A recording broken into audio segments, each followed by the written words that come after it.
तुमच्या आता विरोधी नाही आहेत का? खूप विरोधी आहेत, तरी सुद्धा तुम्ही तुमचं सातत्यानं काम करताय की नाही? पण ज्यावेळी पूर्ण होत आहे त्यावेळी तुमच्या यावेळी काय की मी जेव्हा हे नियम कडक केले तरी तुम्ही म्हणता त्याच्यात हे जेलमध्ये टाकण्याचा प्रावधान नाही टाकला, फाईन्स केवळ वाढवले.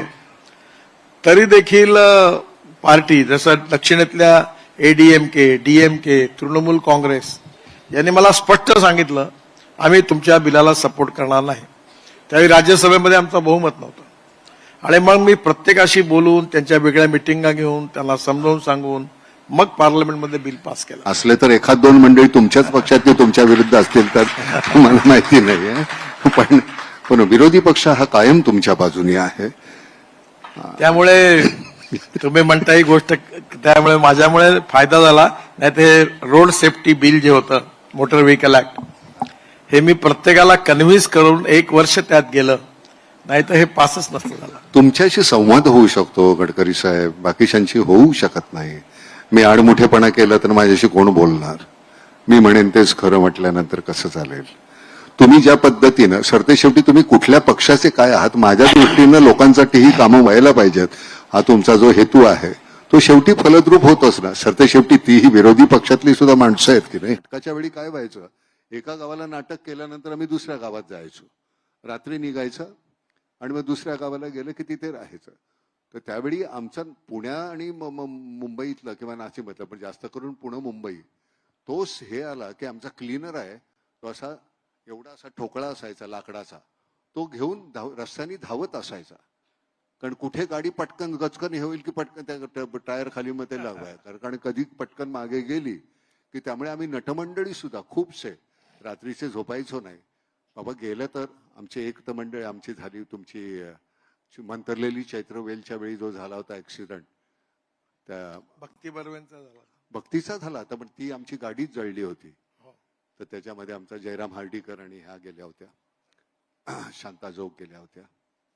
तर त्यावेळी कारण ह्या अपघाताला तुम्हाला सरतेशेवटी माझं म्हणणं असं आहे की जोपर्यंत मी इथला माणूस म्हणून, इथला जनतेचा एक भाग म्हणून जोपर्यंत मला ते जमत नाहीये, माझ्याकडनं वळत नाही, तोपर्यंत नाही होणार. सरकारच्याकडनं सगळ्याच गोष्टी, तुम्ही रस्ते आम्ही बांधून दिले तर बाकीच्या गोष्टी आमच्याकडे येतात ना. तुम्ही सगळे बाकीचे कशा सुविधा देणार? एक गोष्ट बघा, सगळ्यात जास्त अपघात कुठे होतात? रेड सिग्नल असताना स्कूटर घेऊन निघून जातात. रस्त्याच्या मध्ये खऱ्या अर्थाने जाता येत नाही पण चढतात, त्याच्यावर उडी मारतात. काही वेळा लेन डिसिप्लिन आहे की हेवी जे ट्रक्स आहे, बसेस आहेत, त्यांनी लास्ट लेन मध्ये चालते, मधल्या लेन मध्ये जातात, ओव्हरटेक करताना ऍक्सिडेंट होतात. या छोट्या छोट्या गोष्टीमध्ये जर लोकांनी सहकार्य केलं आणि नियमाचं पालन केलं, आणि मी नियम तोडणार नाही अशी कमिटमेंट केली. आम्ही एक प्रतिज्ञा घेण्याचा कार्यक्रम करतो की मी रोड सुरक्षेच्या कामामध्ये मी कुठल्याही प्रकारे व्हायोलेशन नियमाचं करणार नाही. ही जर कमिटमेंट सगळ्यांनी केली तर नक्कीच त्याच्यात बदल होईल असं मला वाटतं. मी मगाशी म्हटल्याप्रमाणे तो विनोदाचा भाग नाही आहे की तुम्ही ती जर शिक्षा जी आहे तुमची ती पैशापुरती मर्यादित न राहता मला 2 दिवसाची किंवा जेलमध्ये गेल्याची शिक्षा, हे कुठेतरी डोक्यामध्ये, मी जेलमध्ये गेलो याचा एक अतिशय मानसिक त्रास असतो. म्हणजे ही एक वेगळ्या प्रकारची गुंडगिरीच आहे की नाही. मी जर का हे व्हायोलेशन करत असेल, मी कशाही प्रकारे गाडी चालवत असेल तर तो कोणाच्याही मृत्यूला तुम्ही जबाबदार. एक गोष्ट लक्षात ठेवा, बोला. मी साधारणतः प्रिन्सिपलनी चालणारा पॉलिटिशियन आहे, म्हणजे राजकारणात.